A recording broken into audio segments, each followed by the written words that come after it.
Hello, this is RV Vagabond Jerry, and if you are a full-time traveling RVer like me, you at times will find yourself at various places around the country when you need to go to the airport and fly out someplace. It may be to go on a cruise or some vacation resort you've planned on, some special event happening, or it may be a medical emergency where you need to fly back home to be with someone in your family, may even be your own medical emergency, or maybe even a funeral. So when you're in someplace around the country that is not your home base, you will need to find some place to store your RV while you go out on this trip flying out somewhere. So I want to tell you about those options, and there's basically four options. Number one, if you're lucky enough, you may have a friend or relative who has a place where you can keep your RV, or you can store it in an RV boat storage facility, or you can keep it at an RV park with hookups. Now, with any one of those three options, if you do that, then you are also going to have to get a ride somehow to the airport, which may mean taking a taxi, and that taxi ride back and forth could end up increasing your travel cost by about $100. And I always get nervous that the taxi is going to show up in time so I make my flight. So I don't like to do that. So I like to do option number four, and I've done this twice in the last few months, where I have parked my motorhome at an airport parking lot while I fly out on a trip. But that is something that you need to plan for. So it's best to go at least one day in advance around the airport looking for a place to park.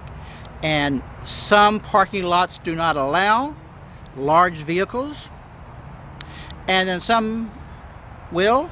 However, they may have you inside a building or have you under trees, which would be a problem for your solar or satellite. So you want to find a good place that's going to fit your needs and doesn't cost too much. And when I've done it, it's been about $18 to $20 a day, which is not too bad. So you have options what to do with your electronics.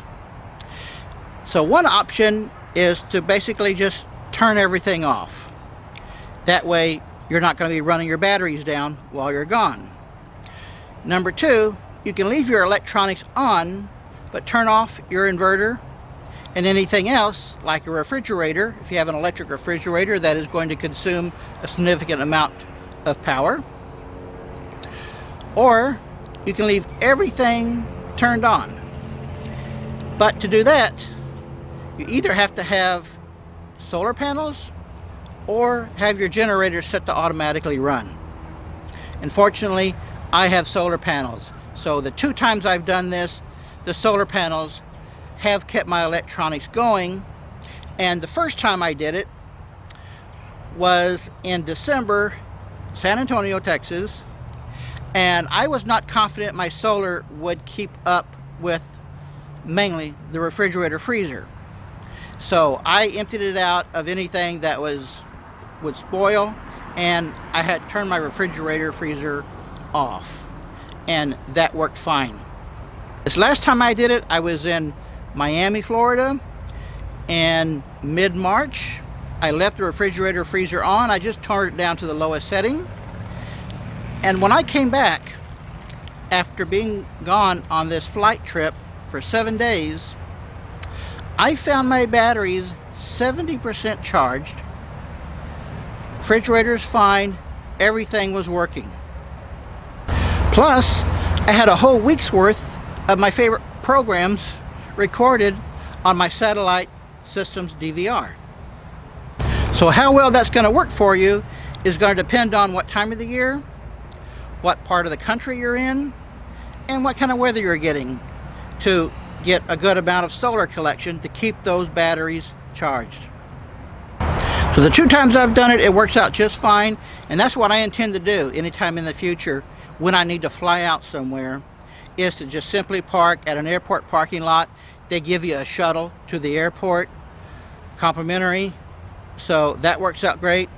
Now if you don't have solar panels and you don't want to be running your generator hours a day, every day, then your best option may be at an RV park to where you're plugged into electricity to keep everything going.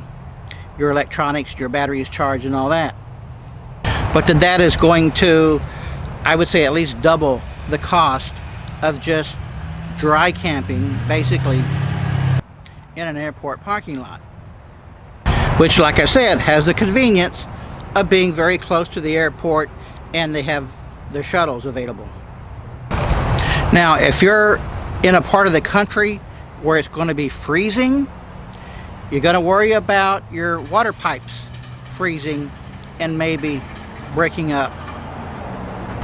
I don't even go to places where that happens, but if that's your situation, you've got more things to think about there.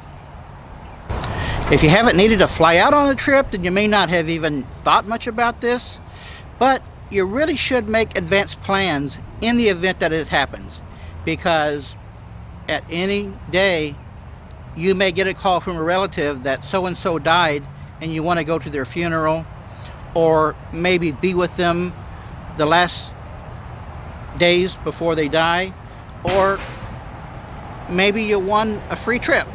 Let's look on the good side. Maybe you won a free cruise. So you need to have these plans in place. I hope this video has helped you in some way. Good day, folks.